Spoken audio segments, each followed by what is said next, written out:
যে সরকার নিজের কর্মীদের কেন্দ্রীয় হারে ডিএ দিতে পারে না, তাদের ক্ষমতায় থাকার নৈতিক অধিকার নেই। এই কথাই একদিন বলেছিলেন মমতা বন্দ্যোপাধ্যায় নিজে। ক্ষমতায় এসে কেন্দ্রীয় হারে ডিএ দেওয়ার প্রতিশ্রুতি দিয়েছিল মুখ্যমন্ত্রী। আজ 15 বছর পার হয়ে গেল, প্রতিশ্রুতি পূরণ হয়নি। ফলাফল, সারা দেশের মধ্যে সবচেয়ে কম ডিএ পান পশ্চিমবঙ্গের সরকারি কর্মচারীরা। দীর্ঘ সংগ্রাম, ধৈর্য আর আইনি লড়াইয়ের পর আজ রাজ্য সরকারি কর্মচারীরা ঐতিহাসিক জয় পেলেন।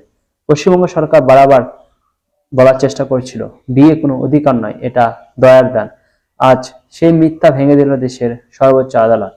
মহামান্য সুপ্রিম কোর্ট স্পষ্টভাবে জানিয়ে দিল, ডিএ হলো কর্মচারীদের আইনসিদ্ধ ন্যায্য অধিকার, কোনো অনুদান নয়। আজ মমতা বন্দ্যোপাধ্যায় ভুল প্রমাণিত। নিজের ব্যর্থতা আড়াল করতে বারবার বলেছে ডিএ কর্মচারীদের অধিকার নয়, অথচ যারা রাজ্য সরকারের সমস্ত প্রকল্প বাস্তবায়ন করেন সেই সরকারি কর্মচারীরাই বছরের পর বছর বঞ্চিত করেছে তৃণমূল সরকার।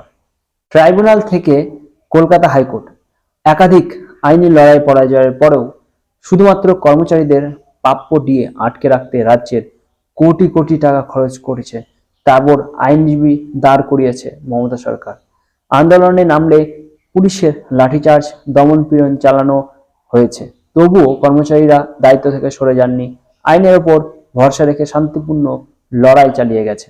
ডিএ মামলায় রাজ্য সরকারি কর্মচারীদের জয়। সুপ্রিম কোর্ট নির্দেশ দিয়েছে 31শে মার্চের মধ্যে বকেয়া ডিএর 25% মিটিয়ে দিতে হবে।